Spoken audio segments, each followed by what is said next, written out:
25 décembre 1931. Désir de Jésus pour la compagnie de la créature. Besoin extrême du petit enfant Jésus d'être aimé d'un amour divin par sa céleste mère. Je me sentais inondée par la mer de lumière de la divine volonté. Oh, combien je voudrais être comme le petit poisson dans cette mer, pour ne voir, toucher et respirer rien d'autre que la lumière, la vivante lumière. Oh, comme je serais heureuse de m'entendre dire que je suis la fille du Père Céleste. Mais je pensais cela, et d'autres choses, lorsque le chéri de ma vie, le doux et souverain Jésus, visita ma pauvre âme en faisant venir de son adorable personne une mer interminable de lumière, d'où sortaient des âmes qui peuplaient la terre et le ciel. Et Jésus m'appela et me dit : « Ma fille, je veux que tu viennes ici, dans cette lumière. La vertu de ma lumière, son mouvement comme fontaine de vie, ne fait rien d'autre que faire sortir de son sein de lumière des âmes, c'est-à-dire la vie des créatures. Sa puissance est telle que son mouvement fait surgir l'âme, et je veux ma chère fille ici avec moi, au sein de ma lumière, c'est-à-dire de ma volonté. Parce que lorsque des âmes sont formées et sortent, je ne veux pas être seule, et je veux ta compagnie, afin que tu reconnaisses le grand prodige de la création des âmes et l'excès de notre amour. Et puisque je te veux dans ma volonté, je veux les déposer en toi et te les confier, non pour les laisser seuls dans leur pèlerinage sur la terre, mais pour avoir quelqu'un qui les protège et les défende avec moi. Oh, combien m'est douce la compagnie de celle qui prend soin des vies qui sortent de moi. Cela m'est si agréable que je fais de celle qui vit dans ma volonté la dépositaire de la création des âmes, le canal par lequel je les fais venir à la lumière, afin de les faire retourner dans la céleste région. Je veux tout donner à celles qui veulent vivre dans mon fiat. Leur compagnie est nécessaire à mon amour, à mes épanchements et à mes œuvres qui ont besoin d'être reconnus. Des actes qui ne sont pas reconnus sont comparables à des œuvres qui ne connaissent pas le triomphe et la gloire, qui ne chantent pas victoire. Par conséquent, ne me refuse pas ta compagnie. Ce serait refuser à ton Jésus un épanchement d'amour. Mes œuvres n'auraient pas la compagnie et la satisfaction de la créature, et resteraient isolées, et mon amour, contenu, se changerait en justice. Après quoi, je pensais à la naissance du petit enfant Jésus, spécialement lorsqu'il est sorti du sein maternel, et le céleste enfant me dit : « Ma très chère fille, tu dois savoir qu'à peine sortie du sein de ma maman, j'ai ressenti le besoin de l'amour et de l'affection divine. J'ai quitté mon Père céleste dans l'Empyrée. Nous nous aimions d'un amour divin. Tout était divin entre les personnes divines. Affection, sainteté, puissance, etc. Je ne voulais pas que cela change en venant sur terre. Ma divine volonté a préparé la divine mère pour que j'aie le Père divin au ciel et la mère divine sur terre.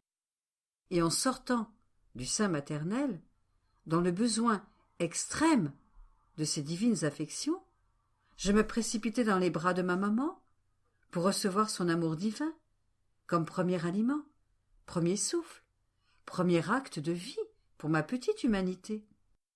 Et elle fit jaillir les mers d'amour divin que mon fiat avait formées en elle, pour m'aimer d'un amour divin, comme mon Père m'aimait au ciel. Et, oh, comme j'étais heureux! Je trouvais mon paradis dans l'amour de ma maman. Or, tu sais que l'amour vrai ne dit jamais c'est assez. S'il pouvait le dire, il perdrait la nature du véritable amour divin. C'est pourquoi, même dans les bras de ma maman, alors que je prenais nourriture, souffle et amour, un paradis qu'elle me donnait, mon amour s'étendait, se faisait immense, embrassait les siècles, suivait, courait, appelait, se faisait délirant, parce qu'il voulait les divines filles.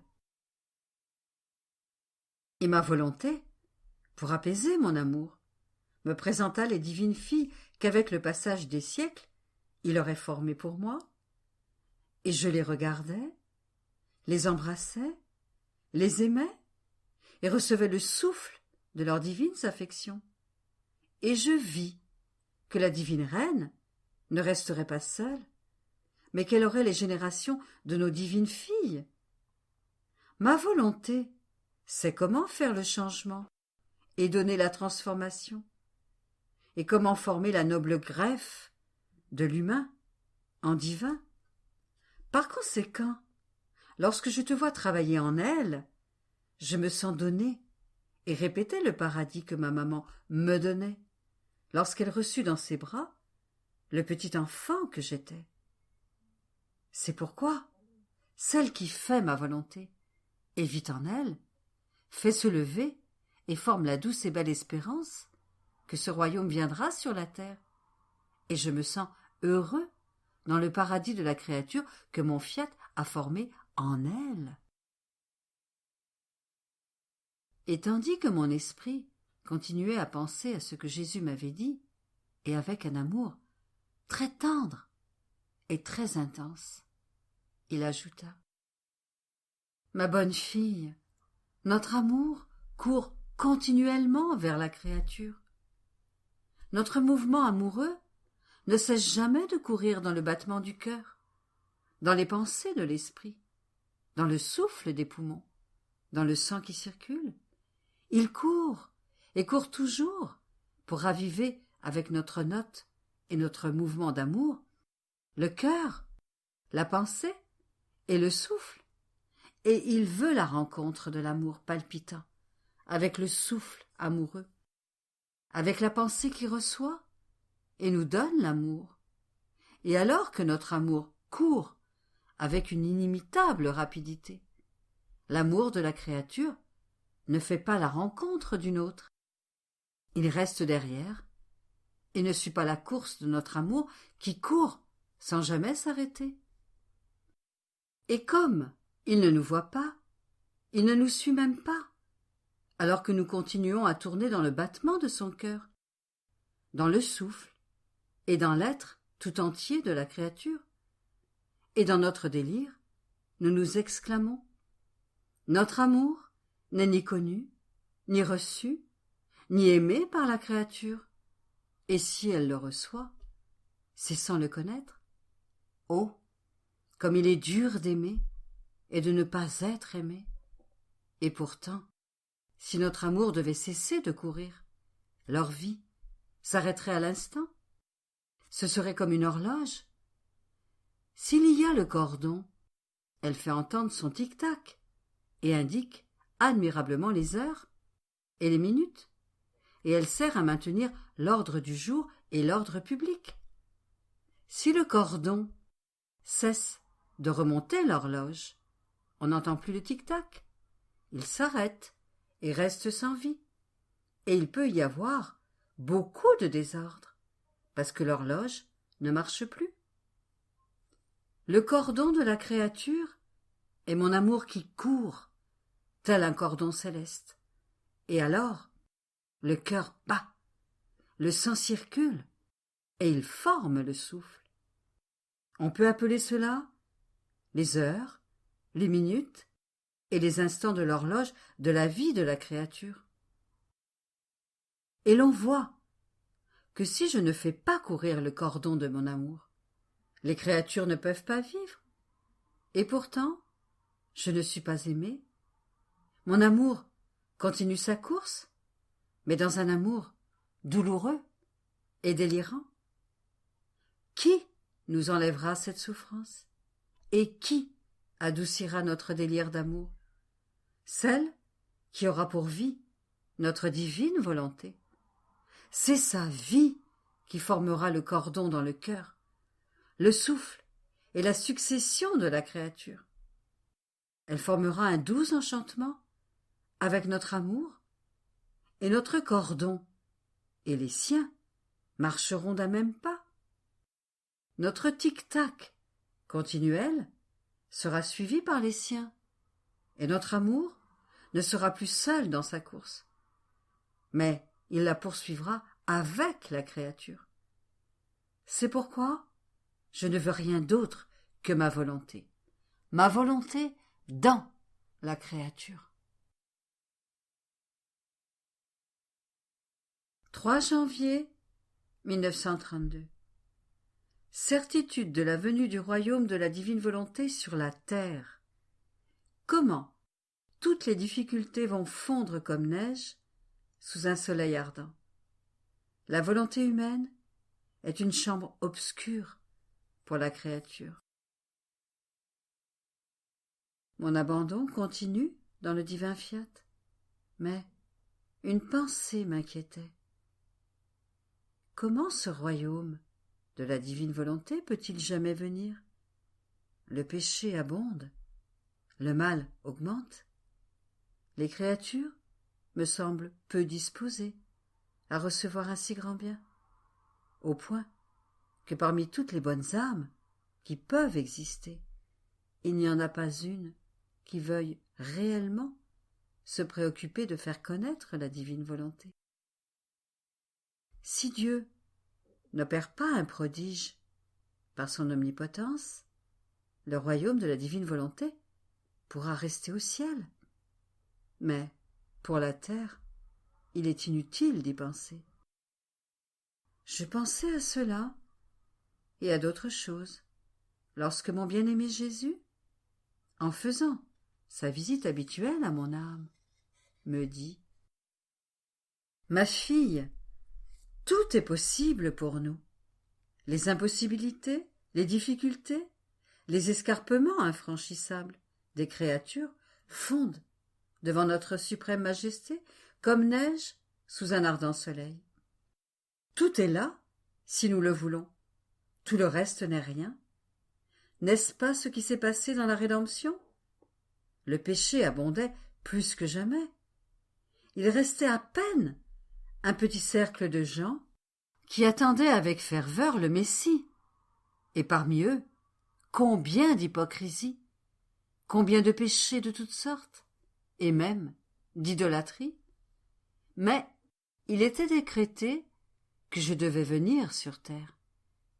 Devant nos décrets, tous les mots ensemble ne peuvent empêcher ce que nous voulons faire. Un seul acte de notre volonté nous glorifie plus que ne nous offensent tous les maux et tous les péchés des créatures. Parce que notre acte de volonté est divin et immense, et dans son immensité, il embrasse l'éternité, tous les siècles, et il s'étend à toutes les créatures. C'est pourquoi il n'appartient pas à notre sagesse infinie de ne pas donner vie à un seul acte de notre volonté, à cause des maux des créatures. Nous sortons ce que nous devons faire de notre divin côté, et nous le faisons. Nous laissons les créatures dans leur côté humain, et nous agissons en souverains. Nous régnons sur tous et sur toutes choses, même sur le mal, et nous émettons nos décrets. Tout comme ma venue sur terre était notre décret, le royaume de notre volonté sur la terre est lui aussi décrété. On peut dire que l'un et l'autre sont un seul et même décret, et que le premier acte de ce décret ayant été accompli, il reste le second. Il est vrai que les bonnes dispositions des créatures sont nécessaires pour donner le grand bien qu'un acte de notre volonté peut produire, et par conséquent, cela peut, tout au plus, prendre du temps, pendant que nous agissons au milieu des maux des créatures, afin de les disposer. Il est vrai que les temps sont mauvais, que les peuples eux-mêmes sont fatigués. Ils voient que toutes les voies sont fermées et ne trouvent pas le moyen d'en sortir, même pour satisfaire les besoins naturels essentiels. Les oppressions, les exigences des chefs sont insupportables. Une juste souffrance, puisqu'ils ont élu comme chefs des hommes sans Dieu, de mauvaise vie, sans justification, et qui méritent d'être en prison, plutôt qu'à la tête. Bien des trônes et des empires ont été renversés, et ceux qui restent sont branlants, et sur le point d'être défaits, si bien que la terre sera presque sans roi, et livrée aux mains d'hommes iniques. Pauvres gens, mes pauvres enfants, sous le régime d'hommes sans pitié, sans cœur et sans grâce, pour être capables de servir de guide à leur sujet.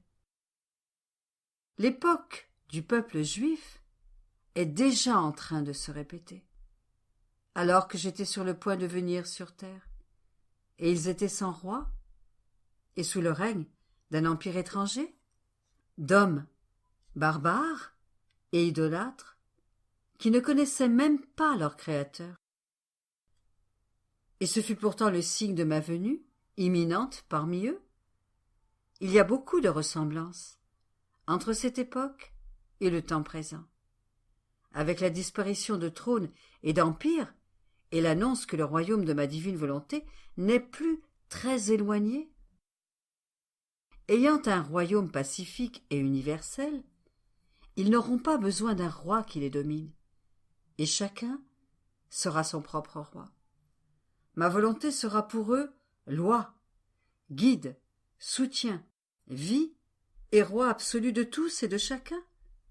Et tous les chefs arbitraires et sans justification voleront en éclats, et le vent emportera leur poussière.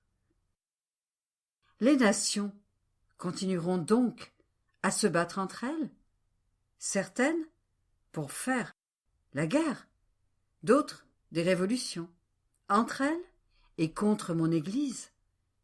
Il y a un feu au milieu d'elles qui les dévore, sans leur donner la paix, et elles ne savent pas comment donner la paix. C'est le feu du péché et le feu de l'action sans Dieu qui ne leur donne pas de paix. Et elles n'auront jamais la paix si elles n'appellent pas Dieu parmi elles comme régime et lien d'union et de paix. Et je les laisse faire, et je leur ferai toucher de leurs mains ce que signifie être sans Dieu. Mais cela n'empêchera pas la venue du royaume de mon Fiat suprême. Toutes ces choses sont de la créature, du monde d'en bas, que ma puissance renverse et disperse quand elle le veut, et elle fait surgir de la tempête le ciel très serein et le plus brillant soleil. Le royaume de ma divine volonté vient des hauteurs du ciel. Il est formé et décrété au sein des personnes divines, et nul ne peut le toucher ni le disperser. Nous travaillerons d'abord avec une seule créature, et formerons en elle le premier royaume, puis en quelques autres, et ensuite, avec notre omnipotence, nous le répandrons partout. Sois-en certaine, et ne t'inquiète pas si les maux s'aggravent. Notre puissance, notre amour, conquérant, possède la vertu de vaincre toujours. Notre volonté peut tout faire, et avec une patience invincible, elle sait attendre, même pendant des siècles. Mais ce qu'elle veut, elle doit le faire, et c'est beaucoup plus que tous les maux des créatures.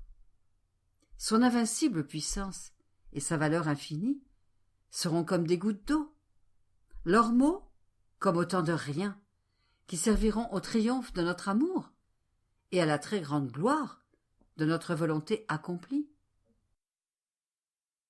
Et lorsque nous aurons la grande gloire de former son royaume en une seule créature, elle sera comme un soleil que tous auront le droit et le plaisir de posséder. Mieux qu'un soleil, sa lumière donnera le droit à toutes les créatures de posséder un royaume si saint, et avec une infinie sagesse, nous ferons abonder les grâces, la lumière, les soutiens et des moyens surprenants pour leur permettre de faire régner le royaume de ma divine volonté parmi elles. Par conséquent, laisse-moi faire. Lorsque ton Jésus te dira « c'est assez », ce sera déjà fait. Tous les maux et toutes les créatures réunies n'ont ni droit ni pouvoir sur notre volonté et ne peuvent empêcher un seul acte de notre volonté voulu par les décrets de notre sagesse. Après quoi, je continuai à penser au divin fiat, et mon doux Jésus ajouta « Ma fille, ma volonté est lumière, et la volonté humaine est une chambre obscure où vit la pauvre créature. Comment vouloir pénètre dans cette sombre chambre, il l'illumine tout entière, jusque dans les coins les plus reculés de l'âme. Ma volonté se fait lumière de la pensée, de la parole, de l'action et des pas, mais avec une merveilleuse diversité. Les pensées prennent une variété de couleurs, animées par la lumière, et la parole, l'action, les pas prennent tous une autre variété de couleurs. Et lorsque la créature répète la pensée, la parole, l'action, les pas animés par la lumière de ma volonté, les ombres des couleurs divines sont ainsi formées, et la beauté est que toutes les couleurs sont animées par la lumière. Oh, comme il est beau de voir la créature animée par l'arc-en-ciel de nos divines couleurs. C'est une des plus belles scènes qui se présente à nous et qui nous réjouit. Nous regardons et nous voyons que ce n'est rien d'autre que la réflexion de nos pensées, de nos actions, etc., qui a formé la variété de nos couleurs divines, et que c'est notre volonté qui fait un étalage de lumière dans les actes de la créature, ce qui nous ravit par son doux enchantement et nous rend spectateurs de nos actes, et combien nous attendons avec amour la répétition de ces scènes si belles et si ravissantes. 7 janvier 1932. La divine volonté peut être voulue, commandée, opérative et accomplie. Exemple, la création. Je continue à suivre le divin vouloir. Je le sens toujours sur moi, qui s'enferme dans mes actes, pour avoir la satisfaction de me dire « Ton acte est le mien, parce qu'il a en lui ma vie qu'il a formée. » Il me semble qu'avec une douce, aimante et aimable patience, il m'observe, afin d'enclore sa vie et le mouvement de ses pas dans les miens, pour pouvoir s'emprisonner dans mon acte, tout en demeurant immense comme il est. Mais qui peut dire ce que je ressens sous l'empire de la divine volonté? Je suis toujours la minuscule petite ignorante qui connaît à peine l'ABC de la divine volonté. Les mots me manquent bien souvent, et si mon esprit est rempli, qui sait combien de choses je voudrais dire. Mais je ne trouve pas les mots pour l'exprimer, et je passe. Sur quoi mon doux Jésus me surprit en disant « Ma fille, ma volonté agit de bien des façons surprenantes et différentes, selon les dispositions des créatures. Souvent, elle fait savoir ce qu'elle veut, mais laisse aux créatures le soin de le faire ou de ne pas le faire. Et cela s'appelle une volonté voulue. À cela s'ajoute parfois la volonté commandée, et elle donne alors une double grâce pour faire observer le commandement, et cela pour tous les chrétiens. Ne pas le faire signifie alors que l'on n'est même pas chrétien. L'autre manière est la volonté opérative, qui travaille dans l'acte de la créature et agit dans cet acte comme s'il était le sien, et où ma volonté met par conséquent sa vie, sa sainteté, sa vertu opérative. Mais pour en arriver là, cette âme doit être habituée à la volonté voulue et commandée qui prépare le vide dans l'acte humain, afin de recevoir l'acte agissant du divin fiat. Mais cela ne s'arrête pas là. L'acte opérant appelle l'acte accompli, et l'acte accompli est l'acte le plus saint, le plus puissant, le plus beau et le plus éclatant de lumière que puisse accomplir ma divine volonté. Et l'acte étant accompli, tout ce que ma volonté a fait est alors contenu dans l'acte, de sorte que l'on voit couler et demeurer en cet acte le ciel, le soleil, les étoiles, la mer et la béatitude céleste, toutes les choses et toutes les créatures. Surprise, je lui dis, mais comment un seul acte peut-il tout enclore en lui? Cela me semble incroyable. Et Jésus ajouta, pourquoi incroyable? Ma volonté ne peut-elle pas tout faire et tout enclore dans le plus grand acte, comme dans le plus petit? Tu dois savoir que dans les actes accomplis de ma volonté entre l'inséparabilité de tout ce qu'elle a fait et fera. Sinon, ce ne serait pas un acte unique, mais un acte qui resterait sujet à une succession d'actes, ce qui ne peut être ni dans notre être divin, ni dans notre volonté. Et la création en est un exemple palpable. Regarde le ciel, acte accompli du fiat, tabouret de la céleste patrie, où courent tous les bonheurs et toutes les joies avec les anges et les saints, et où nous formons notre trône. Ce ciel forme la voûte azurée par-dessus la tête des créatures, et dans ce même espace apparaît la multitude des étoiles, mais elles ne s'étendent pas au-delà du ciel. Plus bas, il y a le soleil, le vent, l'air, la mer, mais toujours sous ce même espace du ciel.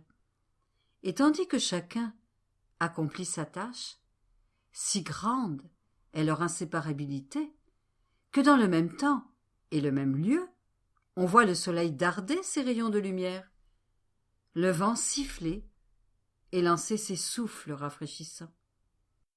Et l'air se laisse respirer, la mer fait entendre son murmure, et ils semblent fusionner, tant est grande leur inséparabilité, si bien que la créature peut en même temps et au même endroit profiter du ciel, du soleil, du vent, de la mer et des fleurs de la terre. Les actes accomplis par ma divine volonté ne sont pas sujets à se séparer, parce qu'à partir de la volonté une qui les unit, c'est par la force et par la puissance unitive qu'ils sont unis. Ce n'est donc pas étonnant si dans l'acte accompli que ma volonté réalise dans la créature, elle enferme tout, et que tout est représenté, comme si l'on pouvait voir toutes ses œuvres à l'intérieur d'une vitre, tandis que chaque chose demeure à son poste, et toutes reflètent avec une admirable puissance l'acte accompli de ma volonté dans l'acte de la créature. C'est pour cette raison que dans un acte accompli de ma volonté, aussi bien dans la créature qu'en dehors d'elle, la valeur est si grande que quoi que nous donnions, il nous reste toujours quelque chose à donner, parce que la créature n'a pas la capacité de prendre toute la valeur qu'il contient. Il la remplit jusqu'à ras-bord, déborde à l'extérieur, forme des mers autour d'elle. Et qu'a-t-elle pris? Très peu, parce que cet acte enferme l'infini, et que la créature est incapable de prendre la valeur infinie d'un acte, de mon divin fiat. Il serait plus facile d'enfermer toute la lumière dans le cercle de sa pupille, et cela est impossible. L'œil peut se remplir de lumière, mais combien de mers de lumière restent en dehors de la pupille? Pourquoi? Parce qu'il y a un divin fiat dans ce soleil, qu'il n'est pas donné à sa pupille d'enclore. Les créatures pourront prendre autant de lumière qu'elles voudront, mais sans jamais l'épuiser. Il n'y aura jamais d'image véritable d'un acte accompli de ma volonté dans la créature. Par conséquent, sois attentive et fais en sorte que la vie de ma volonté soit dans tes actes. 12 janvier 1932. Ronde dans la divine volonté. Gage, avance et arrangement de la part des créatures. Capital de la part du Créateur. Écho que la divine volonté forme dans les créatures. Je faisais comme d'habitude ma ronde dans les actes de la divine volonté. En elle et avec elle, il me semblait pouvoir embrasser toute chose, me souvenir de tout et voir tout ce que la divine volonté avait fait. Ce théâtre infini se présentait à mon petit esprit, qui me faisait goûter d'innombrables scènes divines d'une indescriptible douceur. Et les scènes les plus belles et les plus ravissantes que la puissance du divin fiat avait produites dans la ronde de la création, de la rédemption et de la sanctification. Il me semble que cette ronde a été faite au cours des siècles, et dans cette ronde, tant de choses belles et merveilleuses ont été accomplies que le ciel et la terre en sont stupéfaits. Et cette ronde a été faite pour que nous en fassions le tour et nous faire connaître tout ce que peut faire le divin fiat et tout ce qu'il fait par amour pour nous. Je tournais dans la ronde infinie du divin vouloir lorsque mon aimable Jésus, rendant visite à sa petite nouveau-née, me dit: « Petite fille de ma volonté, si tu pouvais savoir combien il me plaît de te voir tourner dans la ronde infinie de mon divin fiat, et de voir ta surprise devant ces prodiges, ces admirables et adorables œuvres, ces scènes enchanteresses et ravissantes, et dans mon enthousiasme d'amour, je dis: comme je suis heureux que ma fille soit spectatrice et admire les admirables scènes de celui qui les a créées pour elle. Mais ce n'est pas tout.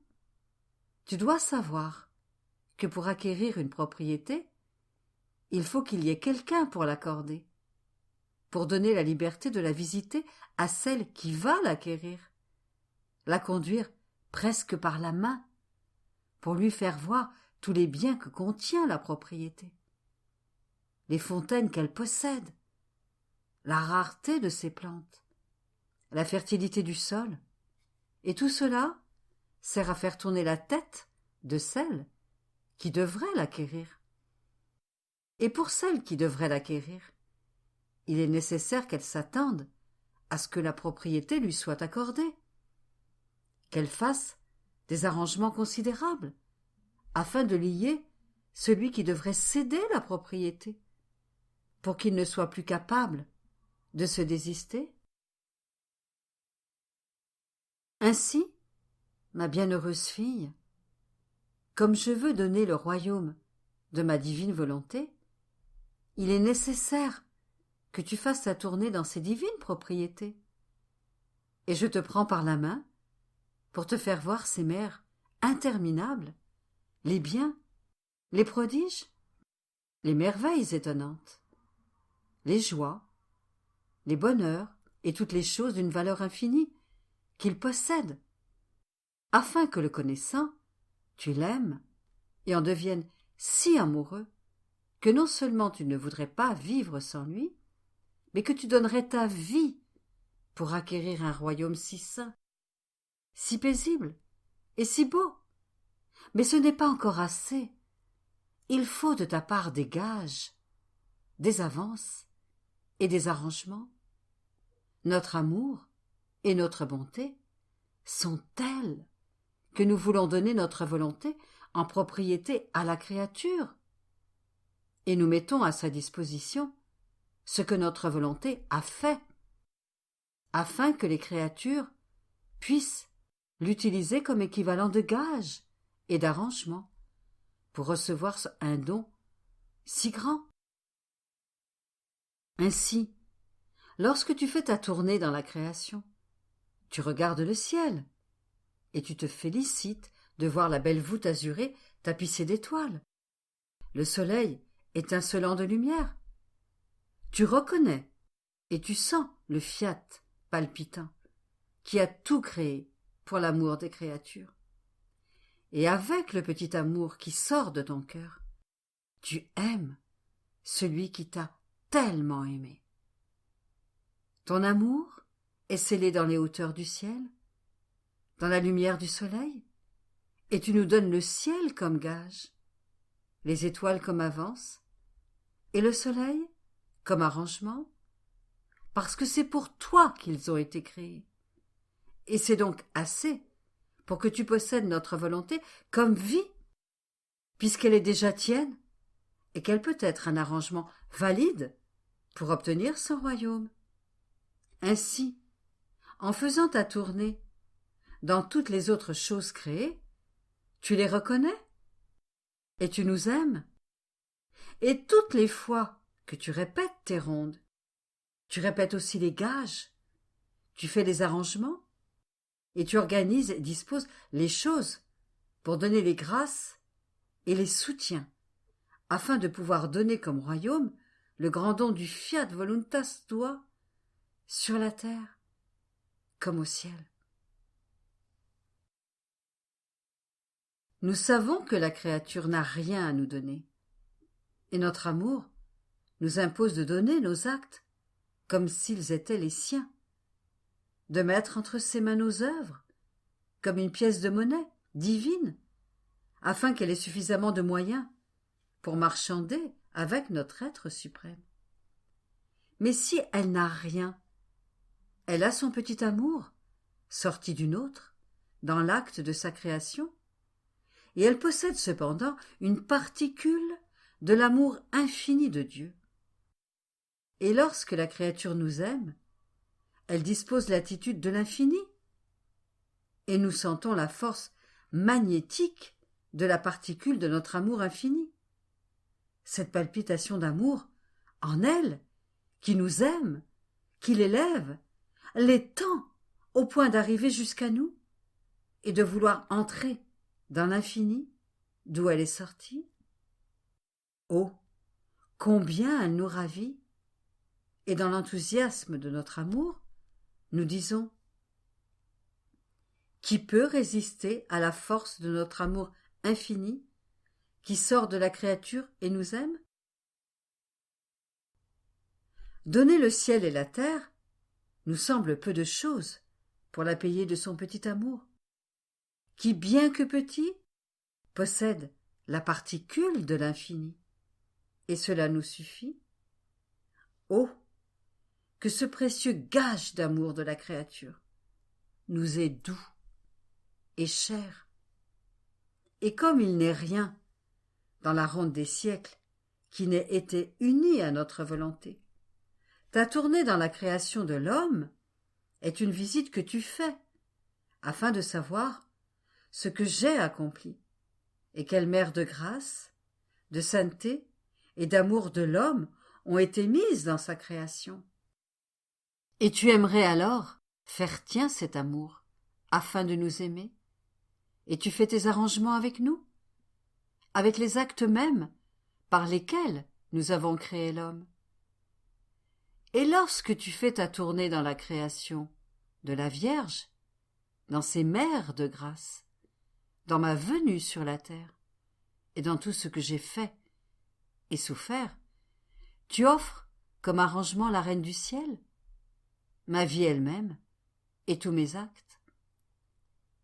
Ma volonté est tout, et pour se donner à la créature, elle veut être reconnue, elle veut avoir quelque chose à faire, elle veut marchander avec la créature.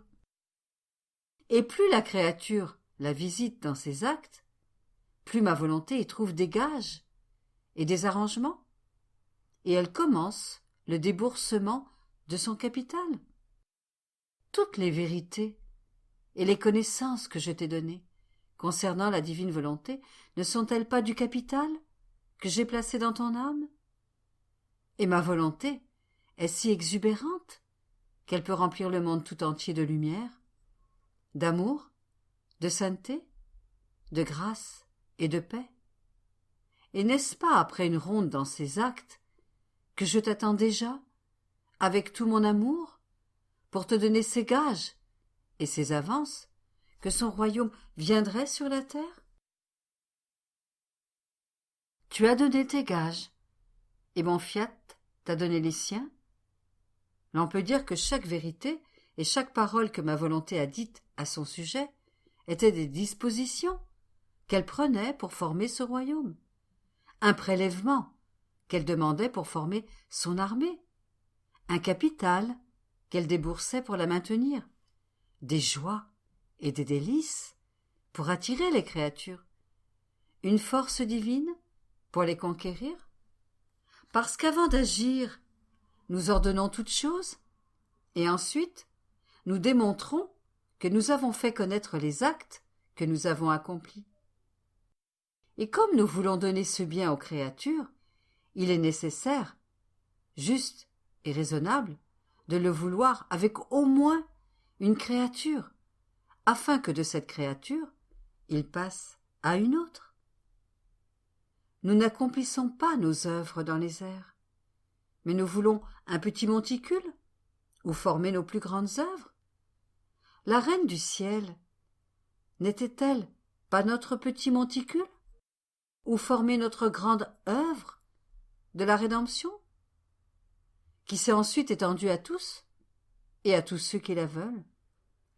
Par conséquent, que ton vol dans ma volonté soit continu, afin d'échanger tes gages contre ses capitaux et d'accélérer la venue de son royaume sur la face de la terre. Après quoi, je me sentais plus que d'ordinaire immergé dans le divin fiat. Et mon souverain Jésus ajouta: Ma fille, lorsque ma divine volonté travaille dans l'âme, elle est immédiatement connue. En travaillant, elle étend dans l'être humain suavité, douceur, paix, force d'âme, fermeté. Avant ce travail, elle souffle et imprime en lui son fiat omnipotent, qui déploie son ciel autour de l'œuvre qu'il veut accomplir. Il semble que sans son ciel, ma volonté ne sait pas comment travailler, et pendant son travail, elle fait résonner son doux et harmonieux écho dans les trois divines personnes, en les appelant à la lumière de ce qu'elle fait dans l'âme, parce que la volonté étant une avec les personnes divines, en ce qu'elle accomplit dans l'âme, il se trouve que ce qu'elle fait dans les personnes divines produit son puissant écho dans la créature. Et dans cet écho, ma volonté lui apporte les admirables secrets, l'ineffable douceur, l'amour inséparable dont aiment les divines personnes, et le doux accord qui règne entre elles. Cet écho est le porteur des choses les plus intimes de l'être suprême dans la créature. Là où travaille ma volonté, l'écho de l'une fusionne dans l'autre. Celui d'en haut se fait le révélateur divin. Celui des profondeurs, qui résonne en Dieu, possède la vertu de parler avec puissance dans les voies divines pour le bien des créatures. Et de ce même amour que veulent les personnes divines, ma volonté forme, avec sa puissance, les douces chaînes, et elle identifie et transforme Dieu dans la créature, de telle sorte que Dieu se sent refait dans la créature, et la créature se sent refaite en Dieu. Ô ma volonté, combien tu es admirable et puissante! Tu étends tes douces chaînes, et tu lis Dieu et la créature, de sorte que tout retourne dans mon sein divin.